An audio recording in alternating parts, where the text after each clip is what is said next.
Bondi attack is a horrific reminder that we need to be vigilant about the real issues, the real threats, and the lack of ability of our governments to deal with those threats. So this is a problem, once again, that stems from the government's ineptitude, their lack of strength when it comes to dealing with a deeper sociological problem associated with this kind of violence. Our government is to blame, and that our government really needs to be held to account. It was too easy for people to say that well done since 1996 and John Howard's monumental changes to our gun law legislation that we have secured ourselves from this kind of activity in Australia. And if anything, Bondi has shown us that that is not the case.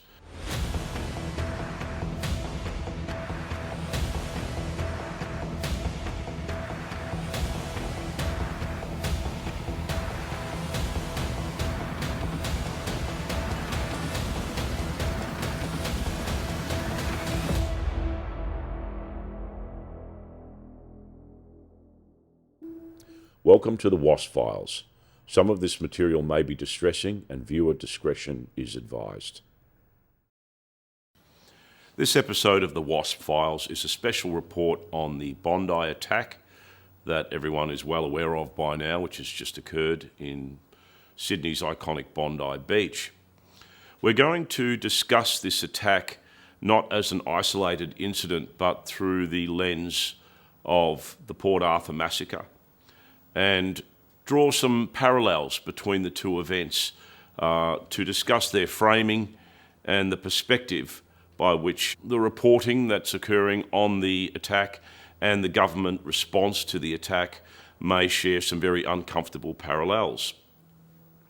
By now, everyone would be very aware of the nature of the attack and the perpetrators and the outcome, which of course has once again, after 29 years, since the Port Arthur Massacre, now been declared to be our largest terrorist attack on domestic soil, but also a mass killing, a mass shooting that many claim we have not had in the 29 years since the Port Arthur Massacre. Sadly, of course, Australia, as we're now aware, is not immune to international and domestic terrorism, and never was really. We have had isolated terrorist attacks before that were carried out by radicalised Islamic factions, such as the Lint cafe siege that took place also in Sydney, and also some of the events that took place in Melbourne and in Victoria. So here we are once again, large loss of life due to perpetrators acting criminally with firearms. In this case, the differences between Port Arthur and this latest attack is that these firearms were owned by a licensed firearm owner, the father, Sajid Akram, who had 6 firearms in his possession. His son was basically not registered to own firearms, but of course was provided access by his father. And so there was a number of firearms that were used during the attack at Bondi.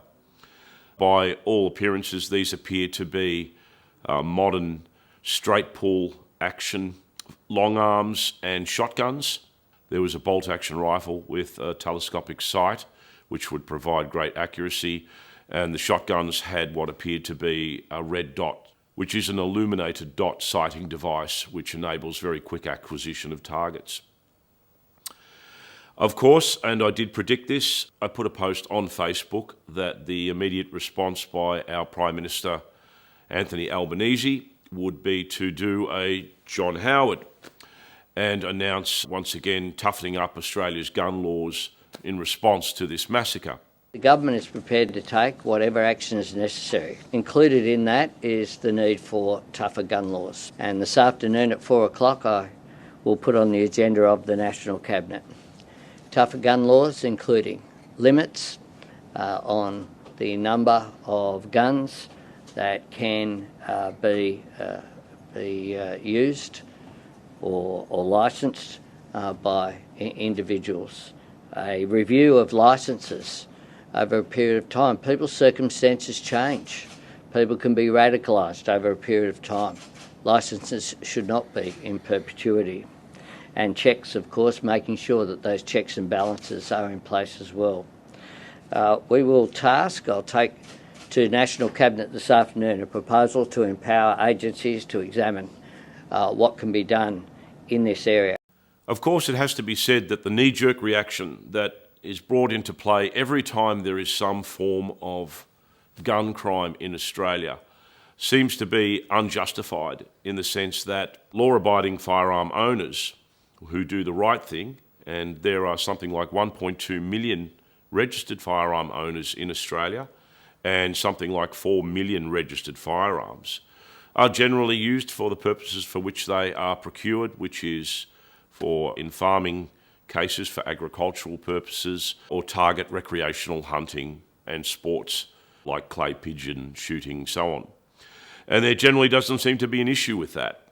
So once again, law-abiding firearm owners become the target after, in this case, what appear to be Islamic terrorists, radicalised Islamic terrorists, have committed the crimes.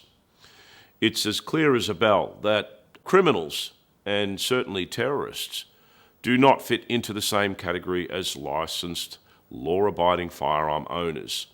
And yet the knee-jerk reaction is take the guns out of the population. And in this case, the notion is that Albanese wishes to restrict the amount of firearms that are owned by any one person, and also to bring in things like compulsory mental health checks, all of that sort of stuff. I certainly didn't want to politicise this attack so soon after the incident. It is, of course, a tragic, horrific loss of life. But it is vital that we point the fingers where they need to be pointed, and that is squarely and absolutely at the Australian government. It's easy to blame the guns, as we know, but when it comes to discussing the issues that have certainly arisen with mass immigration, the flooding of our country from nations that also provide people that have come from war-torn environments, that may or may not have been vetted properly upon entry into Australia, that you're going to open the door to this kind of potential terrorist activity. I wager that there will be much more of this, because our government has in essence let them in without proper vetting, without proper security protocols. Remember, Anthony Albanese secretly allowed the ISIS brides back into Australia and then lied to the Australian public, saying that they had no knowledge of that. And then, of course, it's come out that basically that has been the case, that they have allowed back into the country and supported their repatriation women that had run away to join fighters who had been fighting for ISIS overseas. What actions has your government taken to guarantee the safety of Australians if these people return? Those reports are not accurate. The report yesterday was wrong. I declared it to be wrong, and long may the opposition continue to get their questions from Sky After Dark. Australia did not provide assistance. The Australian citizens, of course, have the right to enter Australia. That's what occurred here. Now, this is a clear transgression of Australian national security, and yet our government has welcomed them back onto our shores. We have no knowledge of their associations, the extent of their associations with known terrorist organisations and fighters, and yet they're here on Australian soil. Of course, you can't criticise. You can't talk about anything like the control of immigration into our country without being called a racist or Islamophobic in this case. But it is a very, very serious issue. Recent protests, particularly in Melbourne, Victoria, virtually every Sunday, but all over Australia, of protesters in their hundreds of thousands, have certainly clarified the dissent and the objection to the mass immigration that seems to be taking place in Australia with very little control, with a reckless and irresponsible attitude carried out by our government. Thousands at Belmore Park, all united under a forest of Australian flags. We're not a racist country, we just want a good calibre of people in here. They were calling for limits or an end to migration. You don't hate migrants? No, of course not. I am a migrant. Family came here 100 years ago from Italy. Love migration, okay? I'm from a family of immigrants as well. The point is, how many you bring in the country? Where do you house them? As a licensed bouncer for many years, I know that trouble has to be vetted at the door. Once you allow them into the club, it's too late. Then the problem occurs inside the venue. And this hasn't been the case.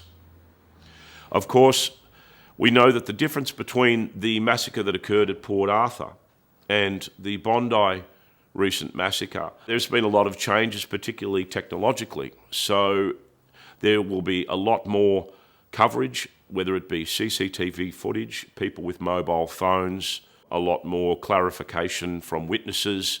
People seem to be a little bit more educated on capturing events that occur as they unfold, whereas back in 1996, some of those technological advances weren't prevalent. So there is very little video footage, for instance, that was captured of the Port Arthur Massacre, and witness statements, and certainly there was a lack of transparency with the Port Arthur Massacre. So there was definitely, to this day, a cover-up of the information and the evidence collected supposedly by the authorities to determine the outcome of that massacre. There is, of course, talk that there will be and should be a coronial inquest into this tragedy. I think that is vital, given that one of the perpetrators apparently has survived, is in a critical, serious condition, but if they pull through, then there is the likelihood, and if not, there should be the likelihood of a trial to determine the motives behind the attack and whether or not these people were associated with other radicalised elements that are within Australian society. It, of course, has come to the fore that our intelligence organisation, ASIO, had prior knowledge of the son, who was one of the shooters at Bondi. He apparently had been observed and evaluated over a 6-month period and declared to be not a threat to Australian national security. However, his associations with some of the people over that time certainly raised suspicions about his activities. Now questions are being asked about why, if there was that association, that there would be an allowance for the father of that son to then own firearms. In Australia, you have to be a fit and proper person to own firearms.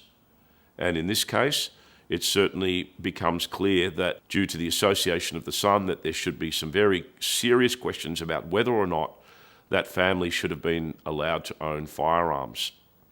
But of course, now the target will be law-abiding firearm owners. I want the focus to be purely and squarely on this government. There have been calls for Anthony Albanese to resign, given things such as his lack of diligence and activity in relation to anti-Semitic activity, which has certainly been heightened in Australia since the October 7th attacks and the consequent war that occurred where Israel had retaliated in Gaza. Everything from extremist university protesters to elements that have been controlled and funded by foreign offshore entities such as Iran have been usurping the attitude towards the Jewish population in Australia, and we've seen that very clearly. The burning of synagogues with graffiti, with the activities of neo-Nazi groups and so on. So this is a problem, once again, that stems from the government's ineptitude, their lack of strength when it comes to dealing with a deeper sociological problem associated with this kind of violence.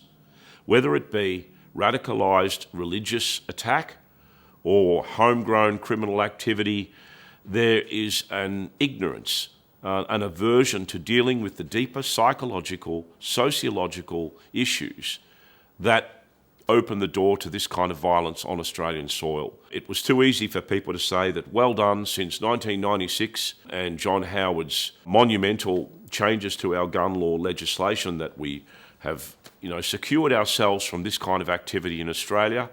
And if anything, Bondi has shown us that that is not the case. There have been many attacks, certainly not of the scale of Port Arthur, since 1996 that have involved radicalised Islamic attack on our soil, gun crime, and criminal activity involving firearms. There is a current spate of daylight shootings that are occurring all over Australia.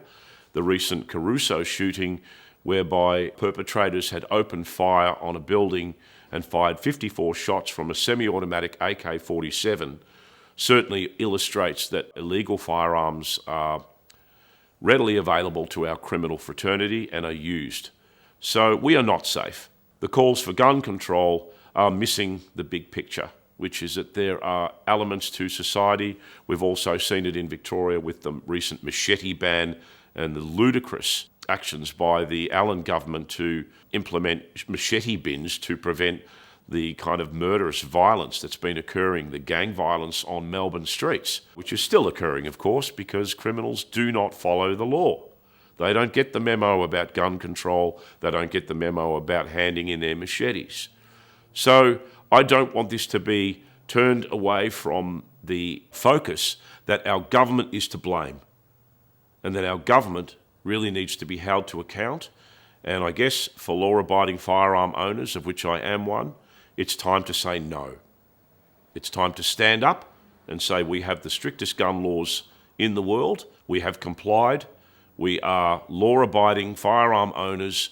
We do not have a problem in this country with law-abiding firearm owners, and the time for the media and the government to demonise those registered firearm owners is over. There should be no more restrictions placed on law-abiding firearm owners. It's anathema to dealing with the deeper problems that are affecting Australia.